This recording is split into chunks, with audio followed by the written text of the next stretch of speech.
नमस्कार, आप देख रहे हैं हिमाचल दस्तक की प्रस्तुति दस्तक दिन भर। मैं हूं आपके साथ यशपाल सिंह।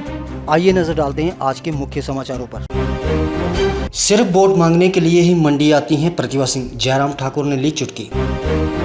उड़ान भरने में पैराग्लाइडर की मदद कर रहा युवक भी साथ ही लटक गया। धर्मशाला के इंद्रुनाग में पेश आया दर्दनाक हादसा। फतेहपुर में कृपाल परमार के बाद अब बलदेव ठाकुर के खिलाफ लगे पोस्टर, क्षेत्र में सियासी पारा चढ़ा। रामपुर के बागवान को जान से मारने की धमकी, सेब का बकाया 85 लाख रुपए मांगने पर महाराष्ट्र के कारोबारी ने दिखाई धौंस। हिमाचल के निजी शिक्षण संस्थानों में फौजियों की होगी पढ़ाई, 50% फीस माफ। शातलाई के जबोला में खुला जन शिक्षण संस्थान, युवाओं को व्यावसायिक कौशल की दी जाएगी ट्रेनिंग। और अब समाचार विस्तार से।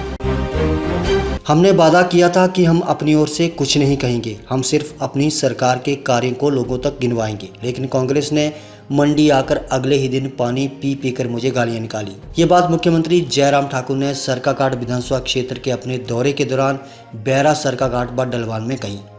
कांग्रेस को घेरते हुए मुख्यमंत्री जयराम ठाकुर ने कहा कि मैं कोई व्यक्तिगत आक्षेप नहीं लगा रहा, लेकिन प्रतिभा सिंह यहाँ से 2 बार सांसद रहीं। आज लोग चर्चा कर रहे हैं कि बतौर सांसद वो कितनी बार हमारे बीच पहुंची। हाँ, वीरभद्र सिंह जी के साथ जरूर आती रही, लेकिन बस वोट मांगने के लिए। उन्होंने कहा कि प्रदेश कांग्रेस हार के डर से बौखला गई है, इसीलिए बाहरी राज्यों के नेताओं को प्रचार के लिए प्रदेश में बुलाया गया है, लेकिन हिमाचल की जनता भाजपा के विकास को देखते हुए भाजपा के साथ डटी रहेगी।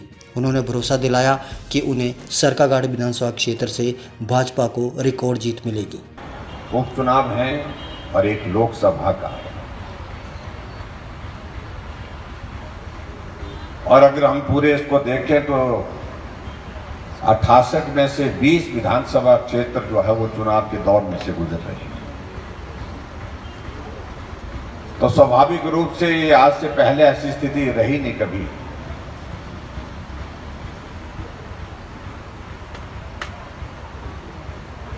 और ये चुनाव जब हो रहा है उसकी वजह का यहाँ पर हमारे साथी ने जिक्र कर लिया, कर्नल इंदर सिंह जी ने, कि हमारे मंडी लोकसभा का चुनाव इसलिए हो रहा है कि हमारे सांसद रामस्वरूप जी हमारे बीच में नहीं रहे। कार्यकर्ता के नाते उनकी एक बहुत अलग छवि थी, मिलनसार, और मंडी को एक अलग पहचान देने में वो सफल हुए। छोटी काशी कहते कहते प्रधानमंत्री जी तक इस विषय को उन्हें पहुंचाया। जिला मुख्यालय धर्मशाला के साथ लगते इंद्रुनाग में पैराग्लाइडिंग साइट में एक और दर्दनाक हादसे ने सभी को झकझोर दिया है। मिली जानकारी के अनुसार पैराग्लाइडिंग साइट इंद्रुनाग से पायलट ने उड़ान भरी थी और इस दौरान ही टेक ऑफ साइट से उनके सहयोगी जो कि उड़ान भरने में मदद कर रहे थे, वह भी उनके साथ ही पैराशूट में लटक गए। हवा में लटकने के बाद कुछ दूरी पर पैराशूट से छूट गए और नीचे गिरते ही उनकी मौत हो गई, ऐसा बताया जा रहा है। धर्मशाला डाडनू के रहने वाले इस युवक की आयु 35 वर्ष के करीब बताई जा रही है। पुलिस सहित अन्य अधिकारी भी मौके पर पहुंचकर मामले की तफ्तीश कर रहे हैं। गौरतलब है कि इससे पहले भी धर्मशाला के इंद्रुनाग में ऐसा ही हादसा सामने आ चुका है। उसमें भी पायलट और सवारी के साथ एक सहयोगी लटक गए थे और उनकी भी गिरने के कारण मौत हो गई थी। इसके बाद एक बार फिर से ऐसा हादसा होने से समस्त क्षेत्र व पर्यटन नगरी सदमे में आ गई है। साथ ही सुरक्षा को लेकर भी बड़े सवाल उठ रहे हैं। सुबह थाना में जब सूचना मिली कि जो इंद्रुनाग पैराग्लाइडिंग साइट है, टेक ऑफ साइट है, वहाँ पे ऐसा हादसा हुआ है, एक व्यक्ति की जो है वो घायल हुआ है, तो उस पर जब तुरंत पुलिस वहाँ पर पहुँची तो ये पाया गया कि व्यक्ति को तो हॉस्पिटल ले गए थे और मौके पे ये पाया गया कि वहाँ पे एक सुरजीत सिंह है, इसका नाम जो था, ये गांव ड्यूल डाकरकंड का रहने वाला था या धर्मशाला तहसील का ही। तो ये जो पायलट था जो टैंडम फ्लाइट भर रहा था, ये उसको धक्का दे रहा था।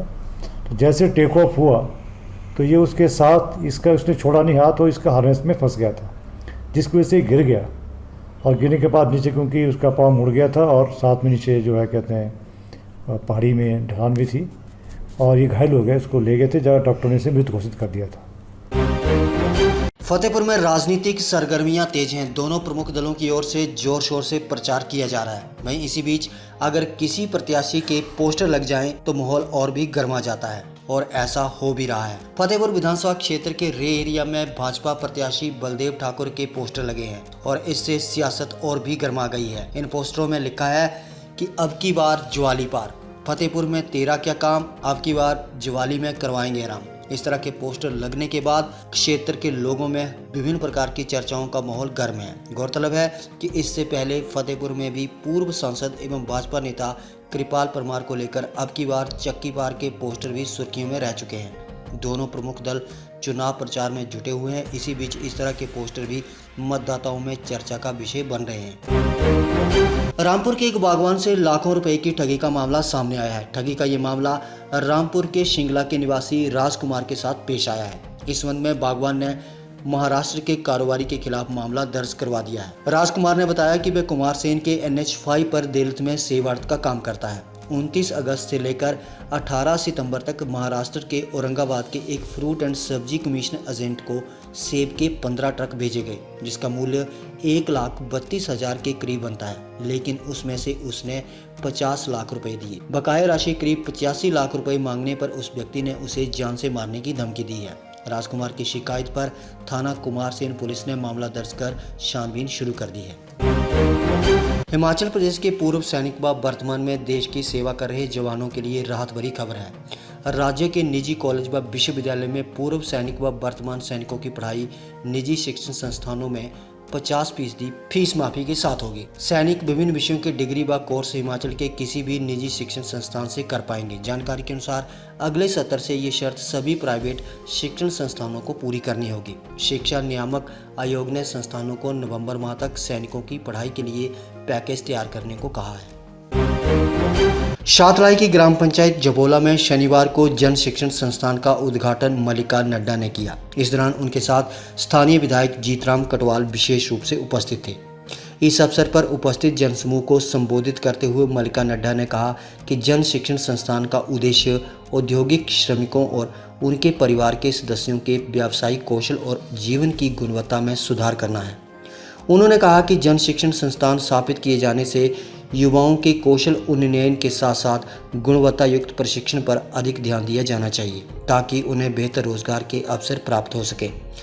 उन्होंने कहा कि इस जन शिक्षण संस्थान में 3 महीने का प्रशिक्षण दिया जाएगा, जिसमें खासकर महिलाओं व युवाओं को सिलाई, कढ़ाई, अचार, चटनी, जैम, जेली के अलावा चीड़ की पत्तियों से विभिन्न प्रकार की टोकरियां बनाने का प्रशिक्षण दिया जाएगा ताकि क्षेत्र के बेरोजगार युवा स्वरोजगार की ओर मुड़ सकें। आज के लिए बस इतना ही। देखते रहिए हिमाचल दस्तक टीवी, दिल से दिमाग तक। शुभ रात्रि।